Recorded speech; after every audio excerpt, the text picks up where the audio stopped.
आज the John and कबक show में डॉक्टर रवि जकरिया दोष निकालने वालों को जवाब देते हैं। रवि भारत में पले बड़े या इनके पूर्वज ऊंची जाति के हिंदू पंडित थे, लेकिन एक दिन इन्होंने यीशु मसीह के वचन को सुना और विश्वासी बन गए। अब ये संसार में सबसे बुद्धिमान मसीही अपोलॉजिस्ट हैं। 70 से भी ज्यादा देशों में यात्रा की है और बहुत सम्मानित यूनिवर्सिटी में वक्ता रहे हैं, जिनमें है हार्वर्ड, प्रिंसटन, डॉर्टमाउथ, जॉन्स हॉपकिंस और ऑक्सफोर्ड यूनिवर्सिटी में। ये दक्षिण अफ्रीका में पीस अकॉर्ड में भी वक्ता रहे हैं और मिलिट्री अफसरों को भी लेनिन मिलिट्री एकेडमी में, centre for geopolitical strategy Moscow में वक्ता रहे। 3 बार इन्हें न्यूयॉर्क में यूनाइटेड नेशन के एनुअल प्रेयर ब्रेकफास्ट मीटिंग में बुलवाया गया और इन्होंने नेशनल प्रेयर ब्रेकफास्ट में seat of government Atowa Canada में भी संदेश दिया और लंदन इंग्लैंड में भी, और CIA वॉशिंगटन DC में भी वक्ता रहे हैं। आज हमारे साथ जुड़ जाएं विशेष प्रोग्राम द जॉन एंकरबर्ग शो में।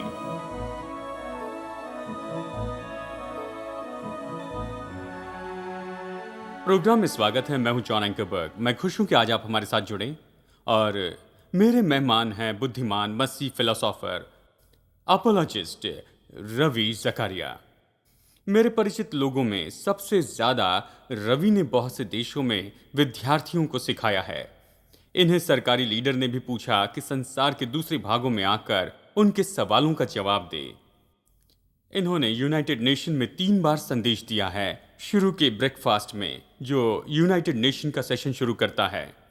और रवि, आज मैं आपसे बहुत मुश्किल सवाल पूछूंगा जो भूतकाल में विद्यार्थियों ने आपसे पूछा होगा संसार के दूसरे भागों से, और इस हफ्ते हम गौर कर रहे हैं मुश्किल सवाल पर जो विद्यार्थी आपसे पूछना चाहते हैं पूर्वीय देशों से। पूर्वीय देशों के लोग अलग तरह से सोचते हैं पश्चिमी देशों से।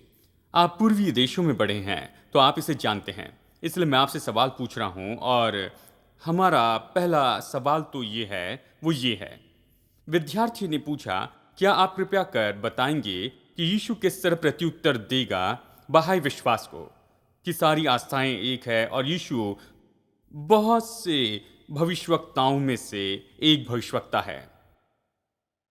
जानते हैं, पूर्व से आने के कारण जॉन, हम तो एक दूसरों पर सवालों की बारिश करते हैं।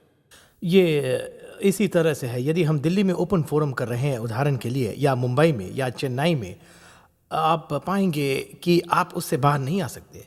आपके सामने बहुत बहुत सवाल होंगे। ये सवाल उठाने वाली परंपरा है। ये मध्य पूर्व में इतना सच है, इसलिए मैं सोचता हूँ कि ये विचार इतने मुख्य है उनके विचार में और धारणाओं में कि वो जिज्ञासा से इसके पीछे चलते हैं। तो सबसे पहले मैं सुनने वालों से ये कहना चाहता हूँ, मैं समझता हूँ कि आप इन बातों के बारे में क्या सोचते हैं। 2 कारण से। नंबर 1 कि ये सच्चा सवाल है। नंबर 2 कि ये परिवार से जुड़ा है और पूर्वजों के विश्वास से।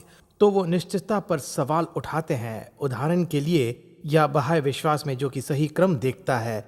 मैं जानता हूँ कि वो इसे क्यों पूछ रहे हैं, लेकिन बहाय विश्वास लगभग 1800 में बीच में आया। उसके कुछ समय बाद 1850 या इस समय वो खास विश्वास से अविश्वासी लोगों ने जिस तरह से व्यवहार किया और लोगों को सताया, दुर्भाग्यवश ऐसे हुआ। उनका मकसद अच्छा था, सबको एक साथ लाने की कोशिश कर रहे थे। तो उदाहरण के लिए कहिए, हम ऐसी जगह पर जाते हैं, मैं सोचता हूँ कि आप वहाँ गए होंगे, वहाँ बड़ी बड़ी बिल्डिंग है, उसमें एक व्यवहारिक समस्या है। सारी आस्था ऐसे ही सत्य नहीं हो सकते। मैंने लोगों को कहते सुना कि आस्था वो बुनियादी रूप में समान है, केवल ऊपरी रूप में अलग है। दोष निकालने वाले ये कहते हैं, लेकिन ये उल्टा है। वो व्यवहारिक रूप में अलग है और केवल बाहरी रूप में समान दिखते हैं। एक विश्वास दूसरे जैसे ही नहीं है। मसीहियत अविश्वास जैसे नहीं है। हमने बहुत समझदारी से इन मुद्दों से हस्तक्षेप करना चाहिए, एक दूसरे की गिनती किए बिना ही। लेकिन सत्य को थामे रहना है। सत्य तो अवश्य ही अटल होता है। सारी आस्थाएं क्यों सत्य नहीं हो सकती है? क्योंकि वास्तविकता में नॉन कॉन्ट्रडिक्शन का नियम काम करता है। 2 विरोधी बातें का अर्थ होता है कि 2 विरोधी बातें एक साथ सही नहीं हो सकती है। सटीकता तो सत्य में वास्तविकता होती है, क्योंकि सत्य तो अंगीकार की ही पहली चीज है। हम इसे कोर्ट रूम में कहते हैं। जब ये हुआ तो क्या आप कमरे में थे? जवाब तो हाँ या ना होगा। नहीं कहते कि एक पैर अंदर था, एक बाहर था। आप शब्दों का खेल खेल सकते हैं, लेकिन पूछने वाला सत्य देखना चाहता है। सत्य तो अपनी परिभाषा में सटीक है। यानी जब यीशु ने कहा कि मैं मार्ग, सत्य और जीवन हूं, मेरे बिना कोई पिता के पास नहीं आ सकता। ये अद्भुत दावा था, ये महत्वपूर्ण दावा था, ये सटीक दावा था, लेकिन ये था कि ये उसके जीवन की शिक्षा के द्वारा स्थिर रहेगा। और ये सब हमें यही तो पूछना चाहिए। सारी आस्थाएं एक ही नहीं हो सकती है। अच्छे शिक्षक अविश्वासी थे और उन्होंने अपने विश्वास में दो मुख्य बातों का इनकार किया। उन्होंने शिक्षाओं का अधिकार स्वीकार नहीं किया और उन्होंने जातिवाद को स्वीकार नहीं किया। इसलिए इस समय भी लोग आकर कहते हैं कि वो ए से बी में आए हैं, हम जातिवाद पर विश्वास नहीं करते हैं। इन दो बातों का उन्होंने इनकार किया, तभी सत्य के 4 मार्ग आए और 8 तरह का मार्ग अस्तित्व में आया। एक आस्था दूसरी आस्था के जैसे नहीं है, दूसरी आस्था पहली आस्था जैसे नहीं है। जी, उन्होंने ऐसे सिद्धांत बनाए हैं और दावे किए हैं जो किसी विश्वास में नहीं है। हर विश्वास में अपनी खासियत है, यहाँ तक कि बाहेज़म जो सबको जोड़ने का दावा करता है, वो सच में डीठ लोगों को बाहर रखता है। कहते हैं कि आप डीठ होकर इस विश्वास के अनुयायी नहीं हो सकते हैं। एक है समय में देखिए, सत्य का यही स्वभाव है, यानी किसी खास दावे के बारे में परेशान होने के बजाय कारण मुझे बताते हैं कि मैं इन दावों का परीक्षण करूं और देखूं कि क्या वो सत्य की परीक्षा में खड़े रहते हैं या नहीं। हमें यही तो करना चाहिए। दोस्तों, मैं चाहता हूं कि आप जान लें कि रवि ने इन सवालों पर बहुत कुछ बताया है और ये सब जो इस प्रोग्राम के दौरान हम देख रहे हैं, आप जाइए रवि ज़करियास में यानी गूगल कीजिए और इनकी वेबसाइट पर जाइए और जाइए यूट्यूब में और इनके लेक्चर आप देख सकते हैं और ये सवाल आप संसार के दूसरे भागों से सुन सकते हैं। हजारों हजार विद्यार्थी इकट्ठा होते हैं और ये उनके सवालों का जवाब देते हैं बड़े धीरज के साथ। सारे सवालों का जवाब देते हैं। आप मुझसे सुनिए, इसमें बहुत सी जानकारी है। अब चलिए एक और मुश्किल सवाल पूछते हैं। मैं सोचता हूं कि आप जिस किसी यूनिवर्सिटी कैंपस में गए, ये तो हमेशा आता है। पूर्व के विद्यार्थी कहते हैं, उन सब आस्थाओं में क्या जो मसीहत के पहले आई हैं, और यदि आप कहते हैं कि मसीह संदेश सटीक है, तो ये दावा करना पूरी तरह अन्याय नहीं कि ये सब लोग नरक में जाए क्योंकि उन्होंने यीशु पर विश्वास नहीं किया। इस पर आप क्या कहेंगे? ये अच्छा सवाल है। लॉजिक में इसे कहते हैं फैलेसी ऑफ कैलेंडर या समय, या जैसे भी कहें। यदि ये मान लें कि ये सत्य के लिए मार्गदर्शन है जो इसके पहले आए, उन सारी चीज़ों के बारे में सोचिए जो लोगों ने पहले विश्वास किए। अब हम क्या विश्वास करते हैं? ये तो बहुत है, अजीब है, क्योंकि हम कैलेंडर के हिसाब से नहीं चल सकते। अविश्वासी लोगों के साथ क्या होता है, क्योंकि कुछ आस्थाएं मसीहत के 600 साल बाद आई और अच्छी शिक्षाओं का दूसरी शिक्षाओं के बारे में क्या? कुछ शिक्षाएं सदियों पहले आए, बड़ी प्राचीन है, कुछ शिक्षा विवरण की है।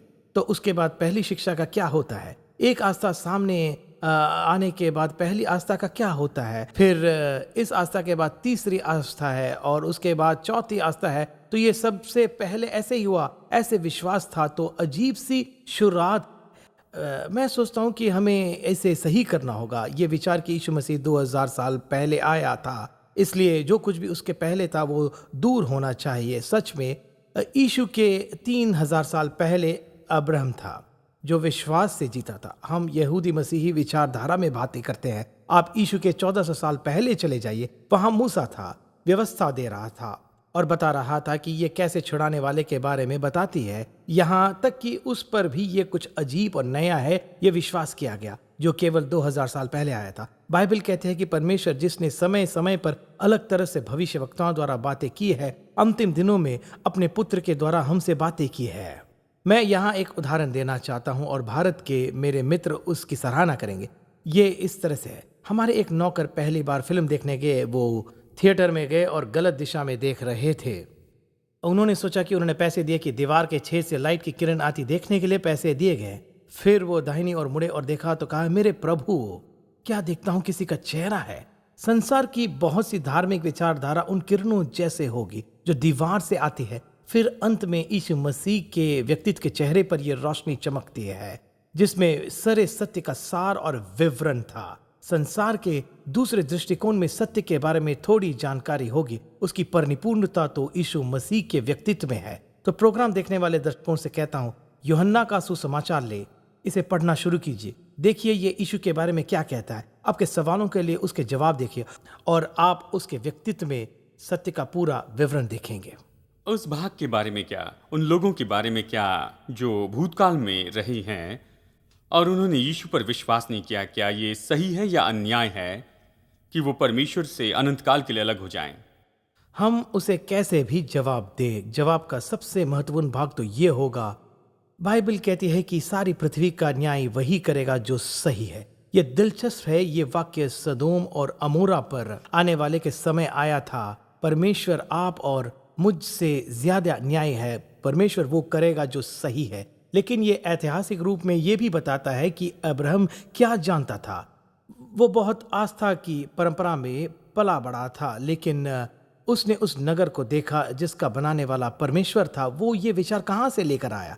परमेश्वर हमसे बातें करता है हमारे विवेक में ही। परमेश्वर हमारे जीवन के व्यक्तिगत समय में हमसे बातें करता है। सच्चाई तो ये है कि वो विवेक से बातें करता है, सृष्टि से बातें करता है, और वो अपने वचन के द्वारा बातें करता है, और अंत में यीशु के रूप में आने के द्वारा। ये कहते हुए कि परमेश्वर किसी को नरक में नहीं भेजता, जॉन, ये बहुत महत्वपूर्ण सत्य है। हम अपना चुनाव कर C.S. लुइस ने कहा कि इस संसार में दो तरह के लोग होते हैं, जो परमेश्वर के सामने अपने घुटने टेकर उससे कहते हैं तेरी इच्छा पूरी हो, और वो लोग जो परमेश्वर के सामने घुटना टेकने से इनकार करते हैं और परमेश्वर से कहता है तुम्हारी इच्छा पूरी हो। अवश्य ही अनंत काल के लिए जो चुनाव हम करते हैं तो हमारी इच्छा को समर्पित करने से होता है। हमारे स्वर्गीय पिता को वो हमारी इच्छा नहीं तोड़ेगा, यहाँ तक कि स्वर्ग उस व्यक्ति को नहीं रख सकता जो परमेश्वर के साथ अनंत काल नहीं बिताना चाहता है। मेरी आजादी का वो बहुमूल्य वरदान तो मुझे परमेश्वर ने दिया है। मैं दर्शकों को न्योता देता हूँ कि अपने घुटने टेके और उससे कहे तेरी इच्छा पूरी हो। उसकी इच्छा तो सबसे सुंदर चीज है जिसके पीछे आप चल सकते हैं। हम परमेश्वर के बारे में देखेंगे मुश्किल सवाल विद्यार्थियों से, यूनिवर्सिटी विद्यार्थियों से, पूर्वीय विद्यार्थियों से। ठीक है, ये सवाल पूछा गया, हो सकता है रवि कि हम सब परमेश्वर हो, शायद हम सब मिलकर परमेश्वर हो, और परमेश्वर चाहे वो स्त्री हो, पुरुष हो या कोई वस्तु हो, अपने आप को हमारे द्वारा महसूस करता है। कुछ भी सिद्ध नहीं है। बहुत सी आस्थाएं हैं, बहुत से लोग हैं जिन्होंने पहले परमेश्वर का पुत्र होने का दावा किया। मसीहत एक ऐतिहासिक एक्सीडेंट है। शिक्षक ने इसी तरह की बात सिखाई, कन्फ्यूशियस और दूसरे लोगों ने भी यही सिखाया, यानी वो एक ही बात सिखाते हैं। क्या हम सच में बता सकते हैं कि क्या सही है और क्या गलत है? जानते हैं, मैं ये सवाल अलग अलग रूप में सुनता हूँ, कई बार सुनता हूँ और सोचता हूँ कि कहाँ से शुरू करूँ। मुझे विंस्टन चर्चिल का वाक्य याद आता है। उनके एक विरोधी उनके कारण परेशान होकर उन्हें हर तरह से भला बुरा कहने लगे, और जब उन्होंने कहना ख़त्म किया, चर्चिल अपनी बगल वाले व्यक्ति की ओर झुककर कहने लगे, यहाँ परमेश्वर के अनुग्रह के साथ परमेश्वर है। जानते हैं, जिस तरह से हम व्यवहार करते हैं ये मुझे केवल अलौकिक बात दिखता है। यानी जब आप कहते हैं उदाहरण के लिए कि कन्फ्यूशन ने यही बात कही, नहीं, ऐसी बात नहीं। सच में कन्फ्यूशन ने मनुष्य जाति की 8 भलाई पर विश्वास किया और यीशु ने कहा कि हम सब पापी हैं। आप कहेंगे कि शिक्षक ने यही बात सिखाई, नहीं, ऐसा नहीं। शायद वो नास्तिक न हो, पर आस्था ही नहीं रखते हैं। उन्होंने परमेश्वर के अस्तित्व के बारे में कुछ भी नहीं कहा। सिद्धता का पूरा विचार इस दशा तक पहुंचना था कि कोई इच्छा और मांग न रहे, और यीशु ने कहा कि धार्मिकता के लिए भूखे और प्यासे हो जाएं, और इस तरह से हम भरे जाते हैं। यानी यहाँ पूरी तरह से विरोधी विचारधारा है। कुछ आस्था ये दावा करते हैं कि यीशु कभी क्रूस पर मरा ही नहीं था। ऐसे दिखाई दिया कि वो क्रूस पर मारा गया। ये तो ऐतिहासिक रूप में इसे हर बीती बात और आस्था से चुनौती पाया है। चाहे दूसरे इतिहासकार देखिए, ग्रीक इतिहासकार, रोमी इतिहासकार, यहूदी इतिहासकार, मसीही इतिहासकार, ये सब यही बताते हैं कि वो क्रूस पर मरा, और ये अंत में ये दावा है कि वो मुर्दों में से जी उठा। यानी ये आस्थाएं एक ही बात नहीं कहती है। एक और उदाहरण लेते हैं। यदि आप अविश्वासी से पूछे कि मुक्ति कैसे पाएंगे, ये कहिए कि छड़ाए जाए, तो वो कहेंगे कि ये जब आप अपने सारे कर्म चुका देंगे। कर्ज, हर जन्म फिर जन्म लेना है, ये अपने आप में अलग है। बाइबल कहती है कि मनुष्य के लिए एक बार मरना नियुक्त है, लेकिन जब आप अपने काम करते हैं, यही वो हमें बताते हैं। और देखिए, यहाँ अलग अलग आस्था में अलग अलग विश्वास होता है। ये तो सच में अलग दशा होती है। यदि अविश्वासी से कहे कि स्वर्ग में कैसे जाएंगे, तो वो कहेंगे कि आपके भले कामों को बुरे कामों से तौला जाएगा। ये तो इन बातों को देखने का अलग तरीका है। यीशु मसीह उड़ाऊ पुत्र का दृष्टांत बताता है। उस लड़के ने अपने पिता का इनकार किया, अपनी संपत्ति ली, उसे ले लेता है और दूर देश में चले जाता है और अंत में अपना जीवन पूरी तरह से बर्बाद करता है और मुड़ता है और अपने पिता के पास आना चाहता है। मेरे लिए जॉन एक पूर्वीय व्यक्ति के रूप में इस कहानी को पढ़ते हुए पूरी तरह से चौंक जाता हूँ। पूर्वीय व्यक्ति सोचेगा जो वापस आ रहा है उसके पिता क्या करेंगे, वो कैसे भीतर आएगा, वो क्या कहेगा जब नहीं, यीशु यानी पिता उठाता है और घर से बाहर जाता है कि अपने बेटे से मिले जो आधे रास्ते में ही है। कोई भी पूर्वीय बेटा या बेटी मुझे देख रहे हैं, वो जानते हैं कि ये तो पूर्वीय पिता के विचार के बिल्कुल उल्टा है। पूर्वीय पिता अपेक्षा करता है कि वो आकर शोक करे और जो भी चाहे कर ले। नहीं, वो जाकर अपने बेटों को गले लगता है और कहता है कि ये मेरा बेटा मर गया था, अब जीवित हो गया। अनुग्रह और क्षमा का ये संदेश ये संसार की सारी आस्थाओं में अलग ही है कि स्वर्गीय पिता आपके पीछे आता है और जब आप वापस आते हैं स्वर्गीय पिता आपको स्वीकार करता है। क्षमा और अनुग्रह सुसमाचार की कहानी है। ये एक सच्ची क्षमा नहीं है। ये इस तरह से नहीं कि ठीक है मैंने तुम्हें माफ किया है। इसके लिए सबसे प्रिय चीज लगी क्रूस पर यीशु कई मृत्यु की सारा न्याय ले, सारा दर्द ले कि आपको और मुझे माफी मिल सके। सारी आस्थाएं बुनियादी रूप में अलग है और हो सकता है कि कुछ बातें समान दिखाई दे, लेकिन बहुत सी आस्थाओं में से ये नैतिकता की बातें हमारे उद्धार का जरिया होते हैं और मसीही विश्वास में ये आपके उद्धार का फल है। हम इसे अपने भले कामों से नहीं पा सकते हैं। हमें माफ किया गया है और हमारे भले काम तो स्वर्गीय पिता ने हमें क्षमा किया है, इसलिए उसकी सराहना की भावना में हम इसे करते। रवि, आपके पास और 2 उदाहरण हैं जो आप दर्शकों को बताना चाहते हैं, उन्हें जो अलग तरह का दृष्टिकोण रखते हैं।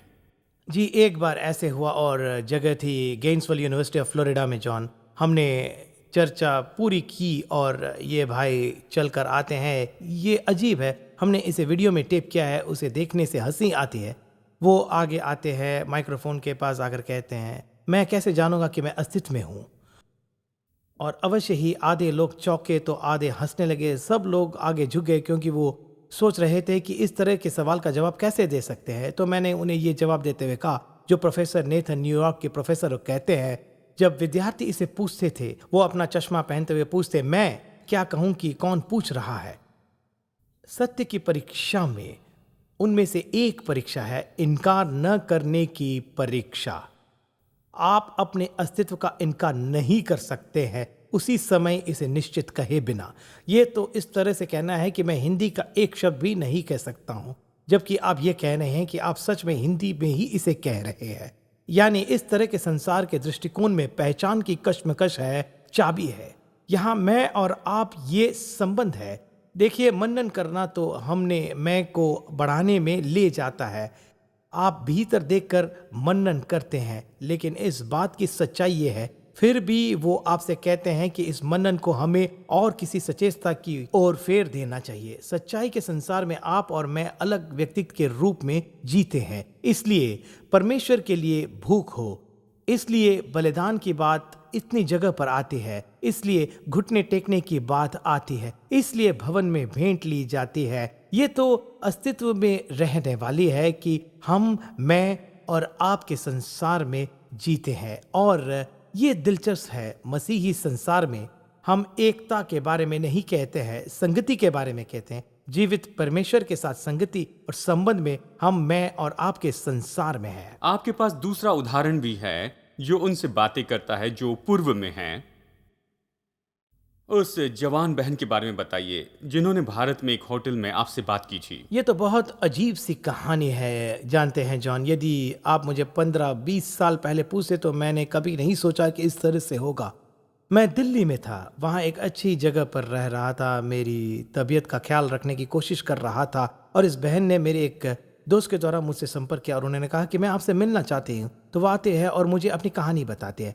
वो वहाँ एक बहुत सी सम्मानित जगह पर काम करती थी और कहा, जानते हैं मेरे माता पिता की इच्छा के विरुद्ध में शादी की। मैंने नीची जाति वाले व्यक्ति से शादी की। हमारा जीवन बहुत खुश था। फिर मुझे दूसरे काम में दूसरे शहर में भेजा गया और उन्होंने मुझे शहर का नाम बताया। वो अभी भी वहीं काम कर रही थी। उन्होंने कहा कि जब मैं वहाँ थी मैं और किसी संबंध में जुड़ गई और मेरे पति को संदेह हुआ। पर क्योंकि मैंने किसी नीची जाति के आदमी से शादी की थी, हम परिवार खो बैठे, वो अपना परिवार खो बैठे, मैं अपना परिवार खो बैठी। अब मैं इस संबंध में जुड़ गए। वो मुझ पर संदेह करने लगे और मुझे देखने लगे और वो मुझसे कहते हैं, क्या ये सच है? पूरी कहानी विवरण के साथ। जी। उन्होंने कहा कि तुम मेरे साथ ऐसे कैसे कर सकती हो? मैंने अपना परिवार छोड़ दिया, सब कुछ छोड़ दिया, और तुम ऐसा कर रही हो? वो उससे बहस करने लगी। उन्होंने कहा, देखो, यदि तुम मेरे पास नहीं आओगी तो मेरी एक विनती है। मैं कुछ समय के लिए जा रहा हूं और बाद में वापस आऊंगा। मैं अपना सिर तुम्हारे गोद में रहना चाहता हूं, केवल 30 मिनट के लिए। मैं वादा करता हूं कि मैं तुम्हें स्पर्श नहीं करूंगा, और यदि मुझे तुम ये सौभाग्य देती तो वादा करता हूं कि कभी परेशान नहीं करूंगा। उसने सोचा कि ये अजीब सवाल है। वो वापस आता है, वो अपनी गोद में एक तकिया रखती है, वो लौटकर अपना सिर उसकी गोद में रखता है और केवल उसके चेहरे की ओर देखता है। कुछ पल बीतने के बाद वो बहुत आक्रामक हो जाता है, उसे दौरे पड़ते हैं, वो अकड़ने लगता है, उल्टियाँ करता है और बहुत बीमार होता है। और क्या हुआ कि उसने आने से पहले चूहे मारने का जहर लिया था और आत्महत्या करना चाहता था। वो मर जाता है। उसे हॉस्पिटल ले जाते हैं। वो अभी इससे हिल जाती है, उसके चेहरे से बता सकते हैं। उसने कहा, मैं बहुत जगह गई और अंत में याजक के पास गई। याजक ने मुझे बताया कि क्या कारण है। उन्होंने कहा कि पिछले जीवन में उन्होंने छोटी बच्ची का बलात्कार किया था और ये उसका काम है और आप दोष भावना से आज़ाद होकर जी सकती है।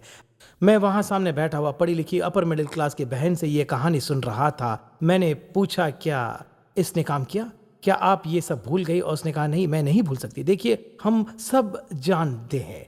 देखिए, हम किसी भी तरह से अपने किसी भी काम से अपने ऊपर से इस कर्ज को बड़े काम करके चुका नहीं सकते हैं जो हम सोचते हैं कि हमने चुकाने हैं। हम सब ये जानते हैं कि मेरे भले काम कभी मेरे बुरे कामों को पीछा नहीं छोड़ सकते हैं। यदि यीशु मसीह के सुसमाचार की सुंदरता है जो क्षमा करता है और आपके पास आता है और कहता है कि समस्या तो भीतर में है, पाप ऐसा है जिसे हम पसंद नहीं करते, ये परमेश्वर के विरुद्ध में बलवा करना है, उद्देश्य होना है। जब मैंने यीशु मसीह को अपने जीवन में स्वीकार किया 17 की उम्र में, उसने सब कुछ नया बना दिया। अब मैं यहाँ हूँ आधी सदी के बाद। जॉन, यीशु मसीह से ज्यादा प्यार करता हूँ, पहले से ज्यादा। इस बात को पहले से ज्यादा जानता हूँ कि उससे बाहर कोई जवाब नहीं है। वो मुझे छुटकारा और उद्धार देता है। जैसे कि आप यीशु को जानते हैं, वैसे लोग यीशु को जानने के लिए भूख रखते हैं और वो दोषी महसूस करते हैं उससे जो भूतकाल में होकर गए हैं, और वो जानते हैं कि भविष्य के लिए कोई आशा नहीं है। वो सच में यीशु मसीह को जानना चाहते हैं। आप उन्हें अभी क्या करने की सलाह देंगे कि वो जाने और उसके साथ में व्यक्तिगत और करीबी संबंध में आ जाएं? बहुत ही सरल। हम शायद एक दूसरे जितने बुरे नहीं है, लेकिन पूरी तरह बुरे हैं परमेश्वर की दृष्टिकोण में। और वो हमसे कहता है कि यदि कोई उसके पास आता है, वो उसे किसी तरह से बाहर नहीं निकलेगा। उसने अपने वचन में कहा है, यदि तुम अपने पापों का अंगीकार करो तो वो हमारे पापों को क्षमा करने में विश्वास योग्य और धर्मी है। उसने कहा, जब हम उसकी इच्छा के अधीन हो जाते हैं, वो हम में नया जन्म लाता है। मैं ऐसे लोगों से कहता हूँ, आप जहाँ भी हैं अपने सिर झुकाइए। एक सरल प्रार्थना है, ये आपके और परमेश्वर के बीच की बात है। आप घर जा सकते हैं, घर के भीतर जाइए, आप अपने डेस्क पर हो सकते हैं, आपके कार में हो सकते हैं। आप उसके पास सरल प्रार्थना के साथ आए, यीशु मसीह, मुझे तेरी जरूरत है मेरे प्रभु और उद्धारक के रूप में। मैं विनती करता हूं कि मुझे माफ कर, मुझे अपनी संतान बना। वो आपको क्षमा करेगा यदि ये प्रार्थना ईमानदारी से की है। ऐसे लोगों का समूह ढूंढे जहां बाइबल का अध्ययन किया जाता है, बाइबल स्टडी में जुड़ जाएं, जहां बाइबल का प्रचार किया जाता है, उस चर्च में जाए, यूहन्ना का सुसमाचार पढ़े। एक दिन एक अध्याय से शुरू कीजिए, लेकिन समर्पण की सरल प्रार्थना के द्वारा आप जीवित परमेश्वर की संतान हो सकते हैं। यीशु ने किसी फिलोसोफर की ओर नहीं दर्शाया कि वो बताएं कि उसके पास कैसे आए। उसने एक बच्चे के बारे में बताया। उसने कहा, तुम एक छोटे बच्चे जैसे हो तो तुम जानोगे कि किस तरह से राज्य के वारिस हो। और ये बच्चा जैसा, बचपन जैसा नहीं, बच्चे जैसा विश्वास और भरोसा है, वो आपको स्वीकार करेगा। उसने अपने वचन में इसका वादा किया है कि आपको क्षमा करे और छुड़ाए। अद्भुत है दोस्तों, मैं आशा करता हूं कि आपने इसे गंभीरता से लिया है। एक दिन मैंने यीशु से कहा कि वो मेरे जीवन में आया और मैं जानता हूं कि वो भीतर आया। और यदि आप उसे ईमानदारी से कहें तो आप जानेंगे कि वो आपके जीवन में आया है और वो आपको बदलने लगेगा। वो आपको ऐसी इच्छा देगा जो अभी आपके पास में अपनी शक्ति में नहीं है। बदलने का काम वो करता है और इसीलिए वो धारक है और वो प्रभु है। अगले हफ्ते हम मध्य पूर्व के विद्यार्थियों से पूछे गए मुश्किल सवाल पर चर्चा करेंगे। आशा है कि आप हमारे साथ जुड़ जाएंगे।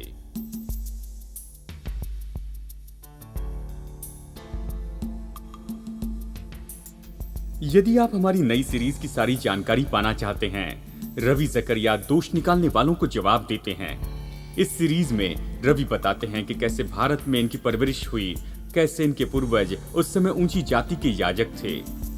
33 करोड़ ईश्वरों के इस देश में ये अक्सर जीवन का अर्थ खोजते थे। अंत में आशा भी खो बैठे और आत्महत्या करने की कोशिश की।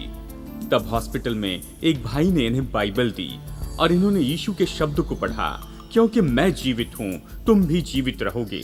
फिर अपना जीवन यीशु मसीह को सौंप दिया और संसार के सबसे बुद्धिमान मसीही अपोलोजिस्ट बने। इस सीरीज में ये इस सवाल का जवाब देंगे, क्या मनुष्य परमेश्वर के बिना जी सकता है, और उस लेक्चर का सारांश बताएंगे जो इन्हें होवर्ड यूनिवर्सिटी में देने के लिए कहा गया था। और फिर तीसरा, इन्होंने पूर्वी विद्यार्थियों द्वारा सबसे ज्यादा पूछे गए सवालों का जवाब दिया। फिर हमारी दूसरी सीरीज है जिसका नाम है रवि जकरिया सवालों का जवाब देते हैं, यूरोप से, मध्य पूर्व से और अमेरिका से। क्या सारी आस्था एक जैसी नहीं? क्या यीशु बहुत से भविष्यवक्ताओं में से एक नहीं? क्या यह कहना अन्याय होगा कि मसीहत के पहले जितने भी लोग थे वो नरक के लिए निश्चित किए गए हैं? क्या त्रिएकता का यह मसीह सिद्धांत कि परमेश्वर तीन होकर भी एक है? विवाद न करते हुए नियम तोड़ना। यदि परमेश्वर सर्वसामर्थी और महान प्रेमी है तो वो क्यों चुनेगा कि संसार को बनाए जिसे वो जानता था कि वो बिखर जाएगा और इतनी बुराई और दुख उठाएगा? याद रखिए, आज का प्रोग्राम आप मुफ्त में देख सकते हैं हमारे जॉन एंकरबर्ग शो ऐप पर या हमारी जॉन एंकरबर्ग शो वेबसाइट पर jashow.org पर। और यदि आप अपने लिए ये प्रोग्राम पाना चाहते हैं, हर आधे घंटे का प्रोग्राम डिजिटल डाउनलोड के रूप में उपलब्ध है केवल $5 प्रति एपिसोड में। हमारी वेबसाइट पे जाएं jashow.org पर।